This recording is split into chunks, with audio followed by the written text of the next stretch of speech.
الحمد لله رب العالمين والصلاة والسلام على أشرف الأنبياء والمرسلين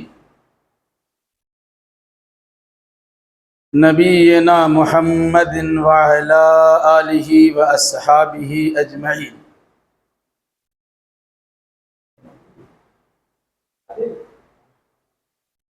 فلائٹ موڈ کیا ہے؟ فلائٹ موڈ کیا ہے؟ اعوذ باللہ من الشیطان الرجیم. بسم اللہ الرحمن الرحیم. تبت یدا ابی لہب وتب ما اغنى عنہ مالہ وما کسب سیصلی نارا ذات لہب وامرأته حمالة الحطب فی جیدها حبل من مسد. اس سورہ کا نام سورہ لہب ہے.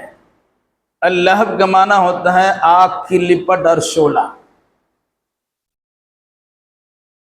اس میں دو جگہ پر یہ لفظ آیا ہے.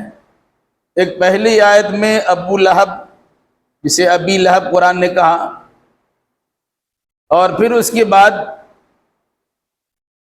تیسری آیت میں ذات لہب شعلے والی آگ کا تذکرہ کیا گیا. اور اسی لہب کی مناسبت سے اس سورہ کا نام سورۃ اللہب رکھا گیا. اس سورہ کا ایک دوسرا نام ہے سورۃ المسد. اس کی آخری آیت کا آخری لفظ ہے فی جیدہا حبل من مسد. اسی لفظ مسد کو اس سورہ کا دوسرے نام کے طور پر پیش کیا گیا. یہ سورہ مکی ہے، اور پھر مکی ہونے میں یہ اختلاف ہے کہ یہ سورہ کب نازل ہوئی. مکہ کے شروعاتی دور میں نازل ہوئی یا مکہ کے آخری دور میں نازل ہوئی. مگر سورہ مکی ہے، اس میں کوئی شک و شبہ نہیں. کچھ لوگوں نے کہا کہ بالکل ابتدائی دور میں نبوت کے تیسرے سال میں یا چوتھے سال میں اس سورہ کا نزول ہوا، جب اللہ کے نبی صلی اللہ علیہ وسلم نے کوہ صفا پر چڑھ کر یا صباحہ کا اعلان کر کے لوگوں کو اپنے طرف متوجہ کیا تھا، اور جب یہ کہا تھا کیا میں کہوں اس پہاڑ کے پیچھے تمہارے دشمن تمہارے گھات میں ہے اور حملہ کرنے ہی والے ہیں، کیا تم لوگ میری بات کی تصدیق کرو گے؟ تو سبھوں نے کہا تھا کیوں نہیں، ہم آپ کی تصدیق کریں گے، ضرور کریں گے، کیونکہ ہم نے آپ سے کبھی سچائی کے علاوہ کسی بات کا مشاہدہ کیا ہی نہیں، یعنی جھوٹ کا شائبہ ہی نہیں. تو آپ نے فرمایا تھا کہ میں تمہیں ایک بڑے عذاب سے ڈراتا ہوں جو سامنے آنے والا ہے یا مرنے کے بعد آنے والا ہے. اس وقت میں اللہ کے نبی صلی اللہ علیہ وسلم کا حقیقی چچا جس کا نام تھا عبد العزا، اس کی کنیت یا مشہور نام تھا ابو لہب. اس نے کہا تبن لکا لہذا جمعتنا، اے محمد تمہارا ستیہ ناس ہو جائے، تم نے اسی لیے جمع کیا تھا. اسی کے جواب کے طور پر اللہ نے تبت یدا یہ سورہ نازل کی.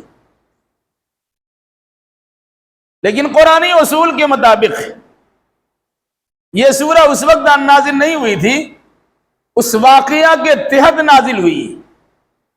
اور یہ سورہ کب نازل ہوئی؟ مکی دور کے آخری ایام میں سورۃ الکافرون کے بعد. کیونکہ قرآن جب تک کسی پر دعوت کی حجت تمام نہیں کرتا ہے تب تک اس کی تباہی و بربادی کا اعلان نہیں کرتا ہے. جب ابو لہب پر حجت تمام ہو گئی، پورے طور سے دعوت مکمل کر دی گئی، پیغام پہنچا دیا گیا، اور پھر اس کی مخالفانہ روش قائم و دائم رہی، تو اللہ تبارک و تعالیٰ نے اس کی تباہی و بربادی کا تذکرہ کر دیا. اکثر لوگوں نے یہی کہا کہ سورہ کا نزول مکی دور کے آخری ایام میں ہوا ہے۔ اس سورہ کا مرکزی مضمون، خاص مضمون یہ ہے کہ اللہ کے دشمنوں کو خبردار ہو جانا چاہیے اور رسول اللہ کے دشمنوں کو بھی ہوشیار ہو جانا چاہیے کہ جو انسان رسول سے عداوت و دشمنی رکھے گا، ایسے انسان کو دنیا میں بھی سزا مل سکتی ہے اور مرنے کے بعد بھی سزا ملے گی، بلکہ جو انسان رسول کی مخالفت کرنے والے انسانوں کا ساتھ دے گا وہ بھی اللہ کے عذاب سے دوچار ہو سکتا ہے۔ تبت یدا ابی لہب وتب، ٹوٹ گئے ابو لہب کے دونوں ہاتھ اور وہ تباہ و برباد ہو گیا۔ پورے قرآن میں کسی دشمن رسول کا نام لے کر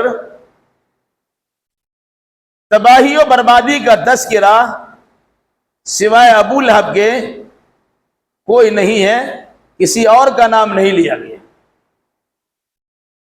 جبکہ اللہ کے نبی صلی اللہ علیہ وسلم کی مخالفت میں سب سے پیش ابو جہل تھا، اس کا نام نہیں ہے، اس کے بارے میں قرآن نے تذکرہ کیا ہے، سورۃ الاقراء میں، سورہ الق میں اس کا تذکرہ ہے، لیکن نام نہیں۔ اس سورہ میں ابو لہب کا باضابطہ نام لیا گیا، وہ نام جس نام سے وہ مشہور تھا۔ اس کا اصلی نام بھی پیش کیا جا سکتا تھا، اصلی نام کیا تھا؟ عبد العزا۔ عزا ایک دیوی تھی، اس دیوی کا بندہ، اس کا پجاری، تو قرآن نے اس کے شرکیہ نام کا تذکرہ کرنا مناسب نہیں سمجھا، کیونکہ ابو لہب کے نام سے یہ مشہور و معروف تھا، اسی ابو لہب کے نام سے اس کا تذکرہ کیا ہے، اور اس کے نام میں چونکہ لہب داخل ہے، اسی لہب سے متعلق اس پر ہونے والے عذاب کا بھی تذکرہ ہے۔ لہب کیوں تھا؟ اسے ابو لہب کیوں کہا جاتا تھا؟ اس کا چہرہ بڑا روشن تھا، گلاب کی طرح کھلا ہوا ہوتا تھا، سرخی مائل سادہ سفید تھا، اس پر اس کو اپنے آپ کو بڑا ناز بھی تھا۔ اسی مناسبت سے عبد العزا کے بجائے یہ ابو لہب کے نام سے مشہور ہوا، چمکدار پیشانی والا۔ اور ہو سکتا ہے بعد مفسر نے بیان کیا ہے کہ اس کو جو سزا ملنے والی ہے، اس سزا کے طور پر اس کا نام رکھا، ان کے ماننے والوں نے، اسے پتا چلے نہ چلے لیکن بعد میں پتا چلے گا کہ اس کے نام کا اثر یہ ہوا، چنانچہ کہ ابو لہب ذات لہب، ابو لہب آنکھ کے انگاروں والا، ذات لہب آنکھ کے انگاروں والا، یعنی جہنم کی جو سزا سنائی جائے گی، جو عذاب دیا جائے گا، وہ آنکھ کے انگاروں پر مشتمل ہوگا۔ اس مناسبت سے اس کا نام ابو لہب رکھ دیا گیا، چاہے رکھنے والوں نے دوسری نیت، دوسرا ارادہ رکھا ہو، لیکن قدرت کا فیصلہ اس انداز سے ہوا۔ ایک بات یاد رکھیے گا، ابو لہب تھا کون؟ ابو لہب اللہ کے نبی صلی اللہ علیہ وسلم کا حقیقی چچا تھا۔ ابو لہب خانہ کعبہ کا متولی تھا۔ ابو لہب اس زمانے کا بڑا امیر و کبیر انسان، مالدار آدمی تھا۔ ابو لہب مالدار ہونے کے باوجود کنجوس و بخیل بھی تھا، اور ابو لہب اللہ کی دشمنی میں پیش رہنے والا تھا، بلکہ اس کی دشمنی کی کیفیت جو تاریخ کی کتاب میں بیان کی گئی ہے، اسے اس کا اندازہ اس طرح لگایا جا سکتا ہے کہ جس انسان نے اللہ کے نبی صلی اللہ علیہ وسلم کی سب سے پہلے کھل کر مخالفت کی وہ ابو لہب تھا، اور جو انسان مرتے دم تک اللہ کے نبی صلی اللہ علیہ وسلم کی مخالفت کرتے رہ گیا وہ ابو لہب تھا۔ ابو لہب کا گھر اللہ کے نبی صلی اللہ علیہ وسلم گھر بالکل قریب قریب، بلکہ آمنے سامنے، قریبی رشتہ دار بھی ہے، اپنا چچا بھی ہے، پڑوسی بھی ہے، اور سب سے بڑا دشمن بھی۔ اس کی دشمنی کی صورت کیسی ہوئی؟ جب آپ نے فرمایا سامنے آنے والے عذاب سے میں تمہیں ڈرا رہا ہوں، تو سب سے پہلے مخالفت کرتے ہوئے کہا تھا تبًّ لک لہذا جمعتنا، تمہارا ستیاناس ہو، تم نے اسی لیے ہمیں جمع کیا ہے۔ پھر اس کے بعد اس ابو لہب نے اللہ کے نبی صلی اللہ علیہ وسلم کی مخالفت کی انتہا کر دی۔ آپ دعوت و تبلیغ کے لیے کسی کے پاس جا دیں تو اس سے پہلے یا اس کے بعد یہ ابو لہب جا کے کہتا کہ اس کی بات نہ سننا، یہ پاگل ہو گیا ہے، خاندان سے بغاوت کر کے بیٹھا ہوا ہے، کسی سے رشتہ ناتا اس کا صحیح نہیں ہے، اس کی بات سن کر اپنی عاقبت برباد نہ کرنا۔ باضابطہ لوگوں نے پوچھا کہ آخر وہ آدمی کون ہے جو اللہ کے نبی صلی اللہ علیہ وسلم کے خلاف ایسا بولتا ہے؟ تو اسے بتلایا گیا یہ اللہ کے نبی صلی اللہ علیہ وسلم کا چچا ہے، اور یہ تاثر دینا چاہا کہ ہم اس کا چچا ہے۔ گھر کا انسان گھر کے لوگوں کو جتنا زیادہ جانتا ہے باہر والا نہیں جانتا ہے، یہ میرا بھتیجا ہے، پاگل ہو گیا ہے۔ تو مخالفت کی شروعات بھی کی اور اخیر وقت تک مخالفت کرتا رہ گیا۔ بلکہ زمانہ جاہلیت میں، اسلام کے آنے سے پہلے، اللہ کے نبی صلی اللہ علیہ وسلم کے رسول بنائے جانے سے پہلے، اللہ کے نبی صلی اللہ علیہ وسلم کی دو بیٹیوں کا نکاح ابو لہب کے 2 بیٹوں سے ہوا تھا۔ لیکن جب اسلام اللہ کے نبی صلی اللہ علیہ وسلم نے پیش کیا تو ابو لہب نے مخالفت کرتے ہوئے اپنے بیٹوں سے کہا کہ میں تمہیں باپ ہونے کی حیثیت سے حکم دیتا ہوں کہ محمد کی بیٹیوں کو طلاق دے دو، اور نہیں طلاق دیتے ہو تو تمہارے ساتھ بھی سخت کارروائی کی جا سکتی ہے۔ عتبہ اور عتیبہ دونوں نے طلاق دے دی۔ اندازہ لگائیے کسی انسان کی بیٹی کا جب طلاق ہو جاتی ہے اسے تکلیف کتنی ہوگی؟ مخالفت تو باہر میں ہو ہی رہی ہے، دعوت و تبلیغ کے راستے میں رکاوٹ تو ڈالی ہی جا رہی ہے، ساتھ ساتھ گھریلو اعتبار سے الجھنیں پیدا کرنے کی کوشش کی گئی۔ 2 بیٹیوں کو گھر بٹھا دیا گیا اور شادی شدہ خوشگوار زندگی کو اجیرن کر دیا گیا اور طلاق تک نوبت لائی گئی۔ وہ ابو لہب ہی تھا۔ کون ابو لہب ہے؟ غور کیجئے تو اندازہ ہوگا، جس ابو لہب نے اللہ کے نبی صلی اللہ علیہ وسلم کی ولادت پر خوشی کا اظہار کیا تھا۔ آپ کہہ سکتے ہیں کہ جس نے میلاد النبی بنایا تھا، جس بابی نے ابو لہب کو یہ اطلاع دی، خوشخبری دی کہ آپ کے بھائی کے گھر لڑکا پیدا ہوا ہے،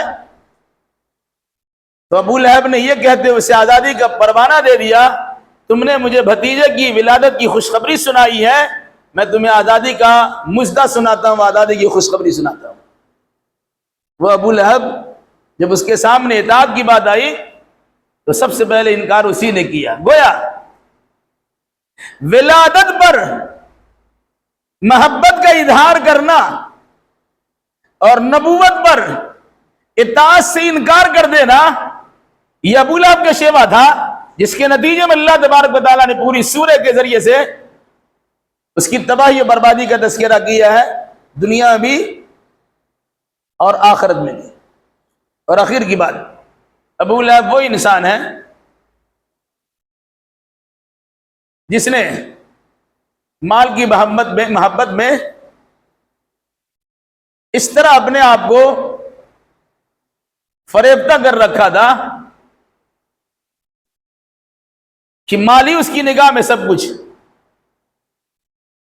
بدر کے موقع پر، جنگ بدر کے موقع پر بڑے بڑے سردار داخل ہوئے، شریک ہوئے جنگ میں، یہ کسی وجہ سے جا نہیں سکا، تو کسی ایک آدمی کے پاس اس کے 4000 درہم قرضہ تھا، اسے کہا تمہارا قرضہ معاف کر دیں گے، شرط یہ ہے کہ تم میری جگہ پر میری جانب سے جنگ بدر میں شامل ہو جاؤ۔ شامل بھی ہو گیا۔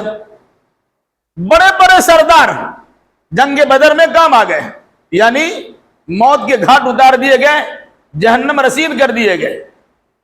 اس کا صدمہ بہت لگا، اتنی پریشانی ہوئی کہ ہفتہ کے اندر اندر ہی وہ سخت بیمار پڑ گیا، اور بطور خاص ایک ایسی بیماری لاحق ہوئی جس بیماری کو عام زبان میں چیچک کہا جاتا ہے۔ اس بیماری کی وجہ سے یہ تباہ و برباد ہو گیا۔ باقی تفصیلات آگے آ رہی ہیں۔ تو ابو لہب یہ ہے، نام اس کا عبد العزیٰ تھا، کنیت اس کی ابو لہب تھی۔ ایک چیز کی طرف اور اشارہ کر دے،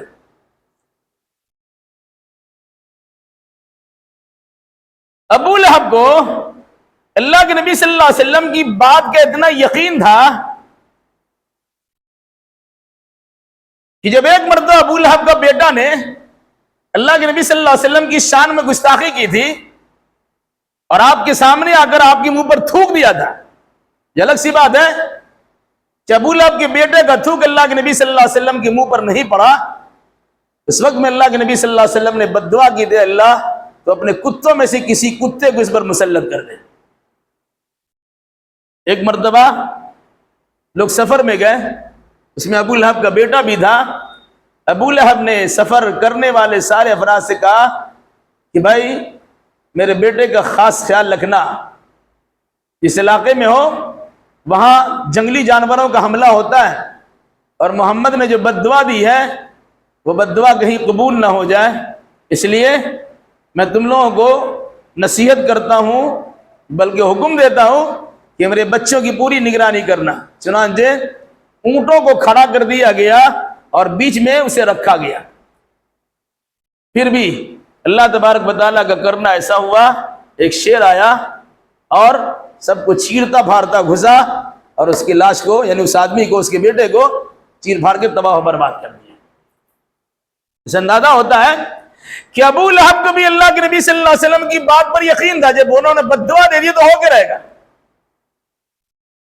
اور پھر جو قرآن مقدس کی آیت آ گئی تبت یدا ابی لہب وتب، اس کو بھی یقین تھا کہ جس طرح قرآن نے میری تباہی و بربادی کا تذکرہ کیا، میرے دونوں ہاتھ کے ٹوٹنے کا تذکرہ کیا اور میں تباہ و برباد ہو جاؤں اس کا تذکرہ کیا ہے، تو ایسا تو ہو کے رہے گا۔ لیکن اس کے باوجود ایمان کے دولت سے محروم رہ گیا، ایمان نہیں لا سکتا۔ کیا فرمایا؟ تبت یدا ابی لہب وتب، ٹوٹ گئے ابو لہب کے دونوں ہاتھ اور وہ تباہ و برباد ہو گیا۔ ہاتھ ٹوٹنے سے مراد بظاہر دونوں ہاتھ ٹوٹنا بھی ہے، اور ہاتھ ٹوٹنے سے مراد بے اختیار ہو جانا بھی ہے۔ جس ہاتھ سے یہ اللہ کے نبی صلی اللہ علیہ وسلم کو ستاتا تھا، یہ اور اس کی بیوی مل کر، دونوں مل کر اللہ کے نبی صلی اللہ علیہ وسلم کے راستے میں کانٹے ڈالا کرتا تھا، جس ہاتھ کا استعمال کر کے اللہ کے نبی صلی اللہ علیہ وسلم کو پریشان کرتا تھا، ان دونوں ہاتھوں کی ظاہری تباہی و بربادی کا تذکرہ بھی ہوا۔ دوسرا، ہاتھ کا مضبوط ہونے کی طرف اشارہ ہے، اس کا فرمان چلتا تھا، اس کے اقتدار مانا جاتا تھا، اس کی سلطنت تسلیم کی جاتی تھی، اسے لوگ بڑا مقام سمجھتے تھے، بڑا مقام والا سمجھتے تھے۔ تو اللہ نے کہا ان کی ساری دولت، سارا سرمایہ، ساری شہرت اور سارا وقار، ساری دولت اور سارا ملک، سارا اختیار اور ساری حکومت، سب کی سب اس کی برباد ہو گئی۔ تبت یدا ابی لہب وتب، اس کے دونوں ہاتھ ٹوٹ گئے، یا ان کا سارا اختیار ٹوٹ گیا، تباہ ہو گیا، اور یہ خود برباد ہو گیا۔ ایک تو یہ ہو گیا، اس کی بربادی کی صورت کیا ہوئی؟ ما اغنا عنہ مالہ وما کسب، نہیں کام آیا اس کے، نہ اس کا مال اور نہ اس کی کمائی۔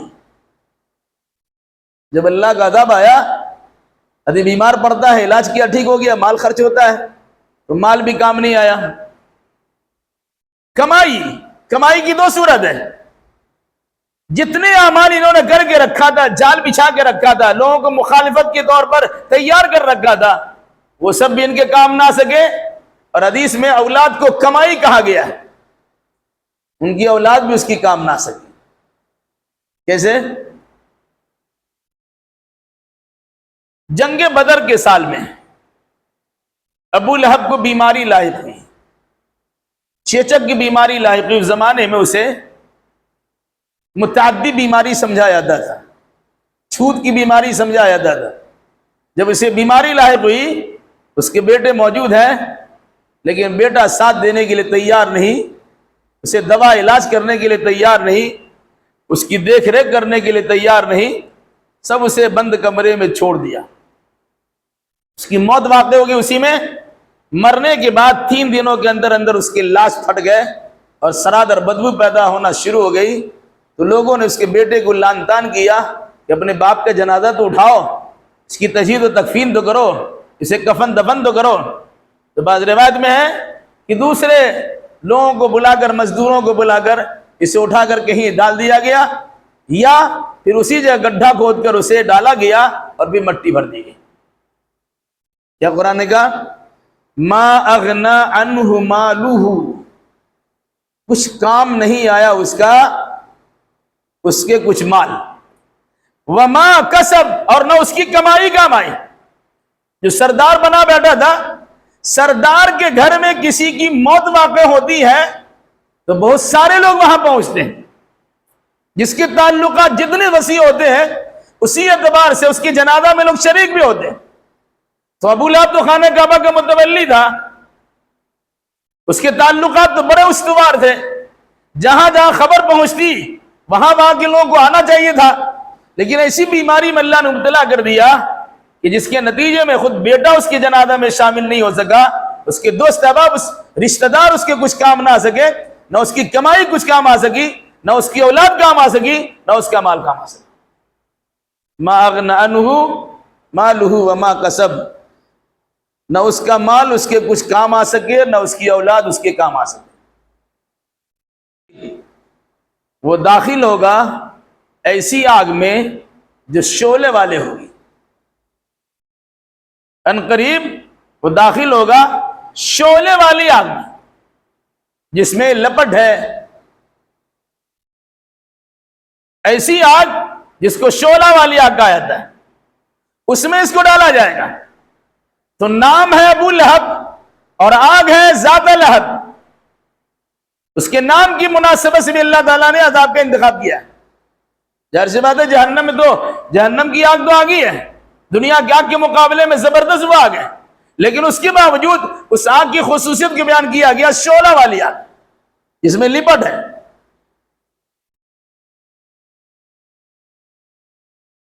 وَامْرَأَتُهُ حَمَّالَةَ الْحَطَبِ،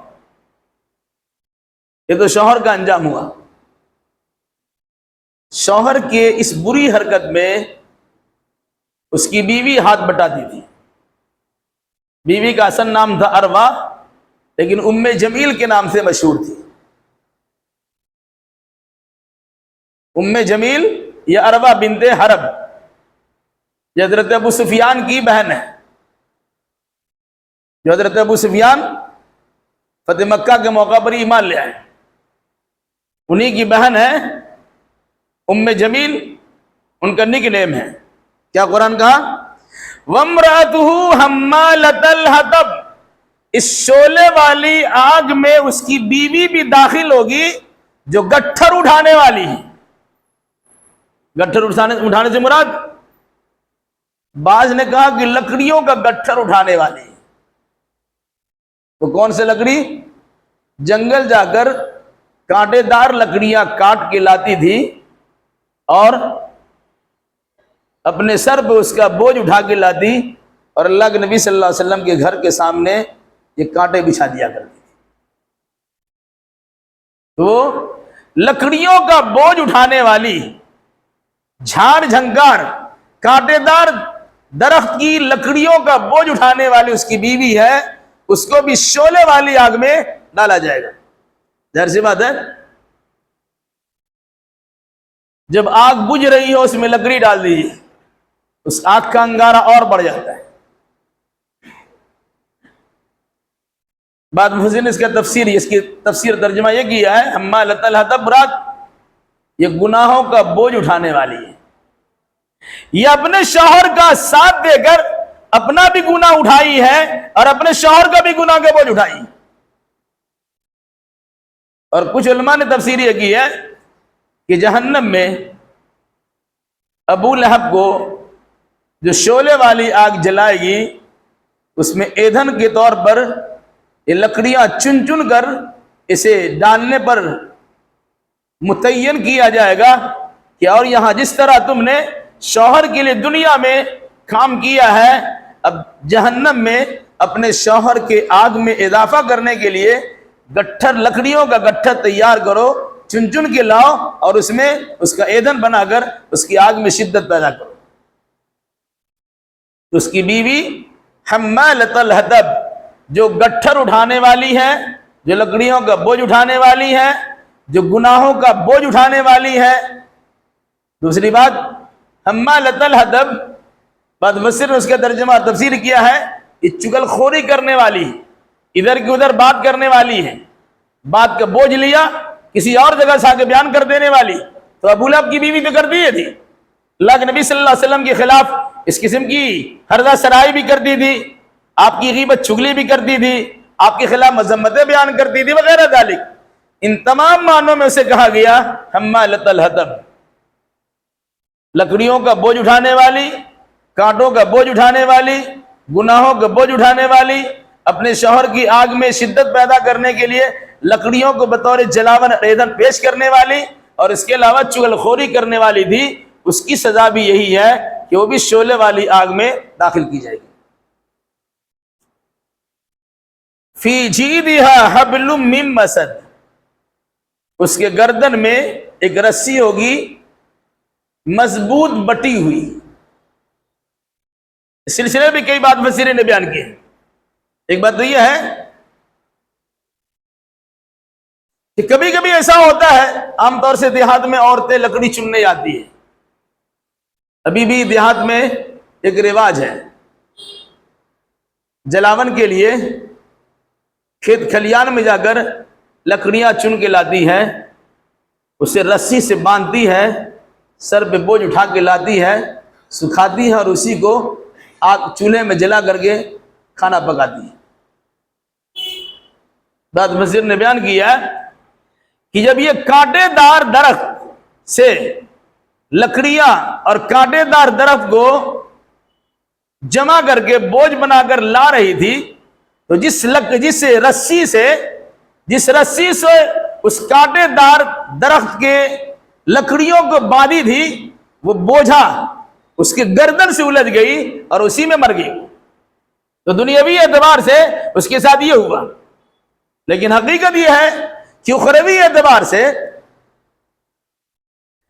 جہنم میں اس کی گردن میں ایک رسی ہوگی۔ کچھ لوگوں نے کہا مونچھ کی بٹی ہوئی رسی ہوگی، کچھ لوگوں نے کہا کہ کھجور کے کھال اور چھال کی بنی ہوئی رسی ہوگی، کچھ لوگوں نے کہا کہ لوہے کے ذریعے سے بنائی گئی باضابطہ ایک رسی ہوگی، جس سے ان کے رسید دیا جائے گا، اور جہنم کی آگ سے بھاگنا بھی چاہے گی تو بھاگنے کوئی راستہ نہیں پائے گی۔ یہ تعبیر کیوں کیا گیا؟ اس سلسلے میں بعد مفسر نے بیان کیا ہے کہ اس کے گردن میں ایک ہار تھا، ہیرے جواہرات کا ایک اچھا سا خوبصورت ہار تھا۔ اس ہار کے بارے میں اس نے کہا کہ محمد کی مخالفت میں ہم اس ہار کو بھی بیچ دیں گے اور اس کے خرچے سے ان کی عداوت و دشمنی کا کام کریں گے۔ چونکہ اپنے ہار کا تذکرہ اس نے کیا ہے، جید گردن کو اس حصے کو کہتے ہیں جہاں ایسا ہار لگایا تھا، تو کہا ابو لہب کی بیوی نے باضابطہ اپنے ہار کا غلط استعمال کیا اور اللہ کے نبی صلی اللہ علیہ وسلم کی مخالفت میں حد سے بڑھ گئی، تو اللہ تبارک و تعالیٰ نے اس کی سزا کے طور پر کہا کہ تم نے دنیا میں ہیرے جواہرات کا یا سونے چاندی کا تم نے ہار پہنا تھا، کل میدان محشر میں اور اس کے بعد جہنم میں جانے کے بعد تمہارے گردن میں ایک ہار ڈالا جائے گا جو انگاروں کا ہار ہوگا جس میں تم الجھ کے رہ جاؤ گے، جس سے نکلنے کا کوئی سوال ہی پیدا نہیں ہوتا۔ کیا فرمایا؟ وَامْرَأَتُهُ حَمَّالَةَ الْحَطَبِ، اور اس کی بیوی بھی شعلے والی آگ میں داخل ہوگی، جو بوجھ اٹھانے والی یا اپنے شوہر کے عذاب والے آگ میں اضافہ کرنے کے لیے ایندھن جھونکنے والی ہوگی، اور خود اس کا حال کیا ہوگا؟ فی جیدہا حبل من مسد، اس کے گردن میں مونچھ کی یا لوہے کی یا کھجور کے چھال کی بٹی ہوئی مضبوط رسی ہوگی کہ جس کے نتیجے میں وہاں سے نکلنے اور بھاگنے کوئی سوال پیدا نہیں ہوگا۔ سورہ کا ظاہری مفہوم تو یہ ہے۔ اب آئیے حقیقی مفہوم کی طرف، 2 منٹ بعد ختم۔ جس زمانے میں سورۃ اللہب کا نزول ہوا وہ مکی دور کا آخری ایام تھے۔ کفار و مشرکین مکہ پر اللہ کے نبی صلی اللہ علیہ وسلم نے دعوت و تبلیغ کے ذریعے سے حجت تمام کر دی تھی۔ جس کو ماننا تھا مان لیے، جس کو نہیں ماننا تھا اس سے اللہ کے نبی صلی اللہ علیہ وسلم نے برات کا اظہار کیا، جس کا تذکرہ اس سے پہلے سورۃ الکافرون میں ہو چکا۔ پھر اللہ کے نبی صلی اللہ علیہ وسلم کی شدید مخالفت کرنے والا چچا جو بالکل قریب رہتا تھا، آپ کے خلاف چغلی کرتا تھا، لگائی بجھائی کرتا تھا، آپ کو ہمیشہ ٹینشن دینے کی کوشش کرتا تھا، ہر جگہ پہ زخم پہنچانے کی ناپاک سازشیں کرتا تھا، اور اپنے مال کے گھمنڈ میں چور ہونے کے نتیجے میں اللہ کے نبی صلی اللہ علیہ وسلم کے خلاف کارروائیاں کرتا تھا اور کرواتا تھا۔ قرآن یہ پیغام دیا ہے، دنیا کے کسی بھی حصے میں، کسی بھی خطے میں، کسی بھی دور میں کسی داعی دین کے ساتھ اگر کوئی انسان اس طرح کی بدتمیزی کرے گا تو اللہ تبارک و تعالیٰ کے ایسا عذاب سے بچ نہیں سکتا ہے۔ بہت سے لوگ اقتدار کے نشے میں چور ہو کر، مال و دولت کے نشے میں چور ہو کر، اپنے پاور شختی کے نشے میں چور ہو کر اپنے خلاف داعیوں کے خلاف، یعنی اپنے خلاف داعیوں کو پا کر داعیوں سے متعلق اس قسم کی حرکتیں کرتے ہیں۔ دنیا نے اس کا نظارہ پیش کیا، دنیا نے اس کا نظارہ دیکھا ہے، اس کی ساری شان و شوکت ٹوٹ گئی، اس کے ہاتھ تباہ و برباد ہو گئے، اس پہ فالج کا اٹیک ہو گیا، وہ جسمانی اعتبار سے بیمار ہو گئے، ذہنی اعتبار سے مفلوج ہو گئے، وہ کوما میں پڑا ہوا ہے، اس کے حالات بگڑے ہوئے ہیں، مال بھی ختم، جائیداد بھی ختم، رشتہ داری بھی ختم، تعلقات بھی ختم، کئی گوشہ میں پڑا ہوا ہے۔ اور اگر کسی کو ابھی تک سمجھ میں نہیں آیا تو وہ انتظار کرے کہ وہ انسان اللہ کے عذاب سے یقیناً دوچار ہوگا، اللہ کہ وہ انسان سچی توبہ کرے اور جس کے خلاف کارروائی کرتا ہو اسے جا کے معافی مانگے۔ کیونکہ قرآن مجید نے سورۃ اللہب کے ذریعے سے یہ پیغام ہمیں سنایا ہے اور قیامت تک کے انسانوں کے لیے یہ پیغام سنا دیا ہے۔ جو انسان بھی رسول کی عداوت و دشمنی میں حد سے بڑھ جائے گا وہ اللہ کے عذاب سے دوچار ہوگا۔ دیکھ لیجیے بہت سے لوگوں نے اہانت رسول کی ہے، اللہ کے نبی صلی اللہ علیہ وسلم کی شان میں گستاخیاں کی ہے، دیر سویر اسے اللہ کا عذاب نازل ہوا ہے، کبھی بجلی کے کڑک سے مرا ہے، کبھی کسی اور قسم کے حادثہ سے دوچار ہوا ہے، کبھی اس کا ستیہ ناس ہو گیا۔ ابھی کچھ دنوں پہلے وسیم رضوی کا حال آپ نے سنا ہے، آپ نے سلمان رشدی کا نام سنا ہے، آپ نے بنگلہ دیش کی تسلیمہ نسرین کا نام سنا ہے، اور ابھی بھی کچھ ایسے لوگ ہیں جو اللہ کے نبی صلی اللہ علیہ وسلم کے خلاف اس قسم کی ہذیان بکتے ہیں۔ بہت جلد سنیں گے ان کے ساتھ برتاؤ کیا ہوا، کیونکہ اللہ تبارک و تعالیٰ نے اپنے نبی کی شان و شوکت کو برقرار رکھا اور دشمنان اسلام کو ذلت و خواری کا مدہ چکھانے کا ایک عام اعلان کر دیا، اور باضابطہ اس قسم کی صورتیں انسان کو یاد دہانی کرا دی ہے کہ رسول کی مخالفت کرنے سے بچ جاؤ ورنہ اللہ کے عذاب سے تم بچ نہیں سکو۔ اللہ ہمیں اور آپ کو اور جملہ مسلمانوں کتاب و سنت کی روشنی میں حقیقت حال سمجھنے سمجھانے اور اسی مناسبت سے صحیح عقیدہ اعمال بجا لانے کی توفیق مرحمت فرمائے۔ یہاں پہ سورہ